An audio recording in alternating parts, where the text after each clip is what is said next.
Hi viewers, நான் தான் உங்கள் ஸ்ரீசன் சத்யான். இந்த வீடியோவில் மாரிசன் இந்த படத்தோட தெரியாமல் பார்க்க போகிறோம். இதில் வடிவேல், கோவை சரளா, ஃபகஸ் பாஸ்டல், லிவிங்ஸ்டன் நிறைய பேர் அந்த படத்தில் நடிச்சிருக்காங்க. இந்த படத்தோட கதைகளான்னு கேட்டிங்கன்னா, ஃபகஸ் பாஸ்டல் பாளையக்கோட்டை ஜெயிலிருந்து வெளியே வராரு. அவர் திரும்பி வந்து திருடணும்னு சொல்லிட்டு ஒரு வடிவேல் வீட்டுக்குள்ளே போய் திருட ஆரம்பிக்கிறாரு. அப்படி வடிவேல் வந்து பார்த்திங்கன்னா வீட்டில் ஒரு விலங்கை போட்டு கட்டி வச்சுருக்காங்க. ஏன் அவனை கட்டி வச்சுருக்கான்னு கேட்கும்போது, இதே மாதிரி எனக்கு ஒரு ஞாபகம் மறதி நோய் இருக்குது, அதனால் என் பையனை கட்டி போட்டு வச்சுருக்கான், நீ என்னை இங்கேருந்து எப்படியே வெளியே கூட்டி போய்ட்டு உனக்கு நான் பணம் தரேன்னு சொல்லி சொல்கிறாங்க. எப்படி பணம் தரவங்க? ஏடிஎம்மில் பணம் எடுத்தேன்னு சொல்லி தராங்க. ஏடிஎம் போகிறாங்க. இப்படி பணம் எடுக்கும்போது வடிவேலோட அக்கௌண்ட்டில் நிறைய பணம் இருக்கிறது ஃபகஸ் பாஸ்டலுக்கு தெரியுது.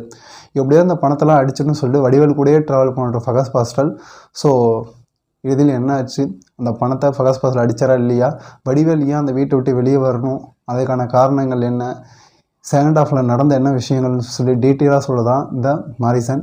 இந்த படத்தோட ப்ளஸ் மைனஸ்க்கு என்ன, ஃபஸ்ட் ஹாஃபில் வரக்கூடிய ஸ்க்ரீன் பே இந்த படத்தோட மிகப்பெரிய ப்ளஸ்ன்னு சொல்லலாம். வடிவேலுக்கும் ஃபகஸ் பாஸ்டில் இருக்கக்கூடிய அந்த போர்ஷன்ஸை, அந்த ரிலேஷன்ஷிப்பை, அந்த பாண்டிங்கை வந்து ஸ்க்ரீன் பேயில் காமிச்ச விதம் ஃபீல் குட் மூவி ட்ராமாவாக தான் இருந்துச்சு என்னை பொறுத்த வரைக்கும். ஏன்னா அந்தளவுக்கு ஃபஸ்ட் ஹாஃப் ரொம்ப ஒரு ஃபீல் குட் மூவியாக தான் போச்சு. அப்படியே செகண்ட் ஹாஃப்குள்ளே வந்தீங்கன்னா செகண்ட் ஹாஃபோட ஒரு ஸ்க்ரீன் பே அப்படியே ஒரு நேர்மாடலாக இருக்கும். ஒரு அப்படியே கிளாஸாக ஒரு மாஸான ஒரு ஸ்க்ரீன் பேக்குள்ளே போகிறாங்க. ஸோ அந்தளவுக்கு செகண்ட் ஹாஃபோட ஸ்க்ரீன் பே இந்த படத்தோட மிகப்பெரிய ப்ளஸ்ன்னு சொல்லலாம்.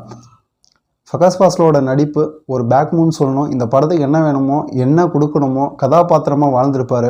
ஒரு டிஷர்ட், ஒரு லோயர், ஒரு சிம்பிளான ஒரு பைக்கு, ஒரு பேகு, ஒரு டூப்ளிகேட் சப்பல்னு சொல்லிட்டு அவரோட கதாபாத்திரத்தை அந்த கதாபாத்திரமே வாழ்ந்திருப்பார். ஒருவேளை வேட்டை மூவி சாகம் இருந்தால் எப்படி இருந்திருப்பார் அப்படின்னு சொல்லிட்டு அந்த கதாபாத்திரமே வாழ்ந்திருப்பார் ஃபகஸ் பாஸ்டல்.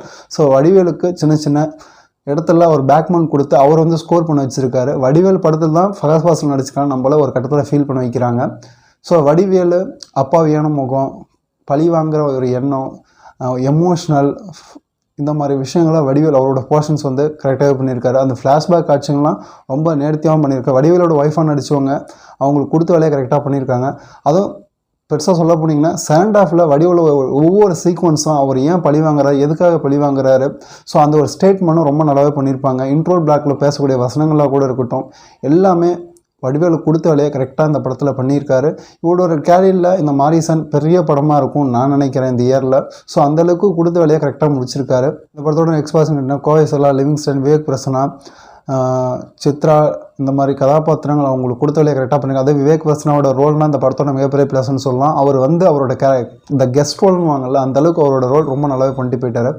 இந்த படத்தோட எக்ஸ்பாசன் என்ன, மியூசிக் பெருசாக சாங்ஸ் பெருசாக கை கொடுக்கணுனாலும் இந்த த்ரில்லர் எலிமெண்ட்டுக்கு அந்த ஒரு பிஜிஎம்மாக கூட இருக்கட்டும், ஃபீல் குட்டுக்கு அந்த ஒரு இடத்துல போட்டு அந்த பிஜிஎம்மாக கூட இருக்கட்டும், இந்த டிஃப்ரெண்ட் வேரியேஷனில் ஃபஸ்ட் ஹாஃபில் ஒரு ஸ்டேட்மெண்ட் வரும், ஃபீல் குட்டாக போகும், அதுக்கு ஒரு பிஜிஎம். ஸோ செகண்ட் ஹாஃபில் ஒரு த்ரில்லர் எலிமினேஷன், ஒரு அந்த ரிலீவ் பண்ணுற விஷயம், விசாரணைக்கூடிய காட்சி, எல்லாத்துக்கும் அதுக்கு ஒரு பேக்ரவுண்ட்ஸ்க்கும் ரொம்ப நேர்த்தியாக பண்ணியிருக்கு யுவன் சங்கர் ராஜா. அதுவும் இளையராஜாவோட சாங்ஸ் தேவையான இடத்துல ரீமேக் பண்ணி அதை போட்ட விதத்தில் மிகப்பெரிய ப்ளஸ்ன்னு சொல்லலாம். ஆனால் பாடல்களாக இந்த படத்தில் கொடுக்கப்பட்ட பாடல் எதுவும் பெருசாக கை கொடுக்கல. ஒளிப்பதிவு இந்த படத்தோட மிகப்பெரிய ப்ளஸ்ன்னு சொல்லலாம். அதுவும் டுவஸ்ட் கிளைமேக்ஸில் முடித்த அந்த கடைசி 20 நிமிஷமாக கூட இருக்கட்டும், அதுவும் ஃபகஸ் பாஸ்டில் ஒரு ரூம் இருந்து வெளியேக்கூடிய அந்த ஸ்டேட்மெண்ட்டாக கூட இருக்கட்டும், எல்லாமே ஒளிப்பதிவில் ரொம்ப நேர்த்தியாக கொடுத்துருக்காங்க. ஒரு சீனை வந்து நமக்குள்ளே கொண்டு போய் அதை ஃபீல் பண்ண வச்சு ரொம்ப யதார்த்தமாக முடிச்சிருந்தாங்க. இந்த படத்தோட எடிட்டிங் மிகப்பெரிய ஒரு பலம். ஸோ அதை இன்ட்ரோவில் கட் பண்ண அந்த விதம் ரொம்ப நல்லாவே இருந்துச்சு. அதில் கூட வசனங்கள் நீங்கள் தேட்டரில் பார்ப்பீங்க, நான் இன்னும் நிறைய சொன்னால் படம் வந்து ஸ்பாயிலர் ஆகிடும். இந்த படத்தில் இயக்குனர் வந்து திரை, கதை, வசனங்கள், படைப்புலன்னு நிறையா பண்ணியிருந்தாலும் ஒரு டிஃப்ரெண்ட்டான 2 ஸ்டோரி, 2 மனுஷனில் ஒரு ட்ராவலில் கொண்டு வந்து அது யதார்த்தமாக ஃபஸ்ட் ஹாஃபில் ஃபீல் குட்டாகவும் செகண்ட் ஹாஃபில் கிளாஸாகவும் மாசாகவும் பண்ணி ஒரு இணைப்பு கதையாக கொடுத்தது. அது விஷயம் ரொம்ப நல்லாவே இருந்துச்சு. இதுக்கு முன்னாடி வடிவேலும் ஃபகஸ் பாஸ்டலும் நடித்த மாமன்னனும் அந்த அளவுக்கு ஒரு பேசப்பட்ட ஒரு படமாக தான் இருந்துச்சு. அதே மாதிரி இவங்க கேரளில் மாரிசனும் பேசப்பட்ட ஒரு படமாக இருக்கும். அப்படி ஒரு படைப்பாக தான் வந்திருக்கு. இந்த படத்தோட ட்ராபேக்ஸ்ன்னு கேட்டிங்கன்னா, செகண்ட் ஹாஃப் ரொம்ப லென்த்தாக போகிறதுனால கொஞ்சம் ட்ரிம் பண்ணியிருக்கலாம். என்ன தான் கதை சுவாரஸ்யமாக இருந்தாலும் கொஞ்சம் அந்த லென்த்னஸ் வந்து தெரியாது, கொஞ்சம் ட்ரிம் பண்ணியிருக்கலாம். கோவை சரளாவோட கேரக்டர் ஸ்ட்ராங்காக எழுதப்பட்ட விதமாக இருந்தாலும் அது இன்னும் கொஞ்சம் கவனம் செலுத்தி இன்னும் கொஞ்சம் ஸ்ட்ராங் பண்ணி அவங்களுக்கு ஸ்க்ரீன் ப்ரெசன்ஸ் கொடுத்துருந்தா இன்னும் கொஞ்சம் நல்லாவே வந்திருக்கும். விசாரணைக்கூடிய ஒவ்வொரு காட்சிகளும் இன்னும் கொஞ்சம் துரிதப்படுத்தி அதை வந்து கொஞ்சம் விறுவிறுப்பாக காமிச்சிருக்கலாம். அந்த விசாரணை காட்சிகள்லாம் கொஞ்சம் மந்தமாக போன மாதிரி தான் என்னோட பர்சனல் ஒப்பீனியன்.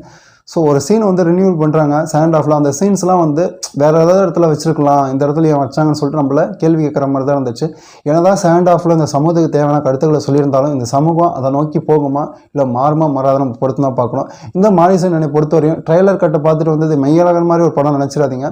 இது முற்றிலும் ஒரு மாறுபட்ட படம். ஃபர்ஸ்ட் ஹாஃபில் ஒரு ஃபீல் குட் ட்ராமாவும், செகண்ட் ஹாஃபில் ஒரு த்ரில்லர் எலிமினேஷனையும், ஏன் கொலை பண்ணுறாரு, எது கொலை பண்ணுறாரு, இந்த மாதிரி விஷயங்களில் ரொம்ப யதார்த்தமாக ஃபகாஸ் பாஸில் வந்து வடிவேலை ஏமாத்துற மாதிரி, வடிவேல் வந்து ஃபகாஸ் பாஸில் ஏமாத்துற மாதிரி ஏமாற்றி அவங்களோட தேவைகளை எப்படி பூர்த்தி பண்ணிக்கிறாங்க, ஸ்க்ரீன் பர்சனில் எப்படி கொடுத்துருக்காங்கன்னு சொல்லிட்டு ரொம்ப நேர்த்தியாக கொடுத்துருந்தாங்க.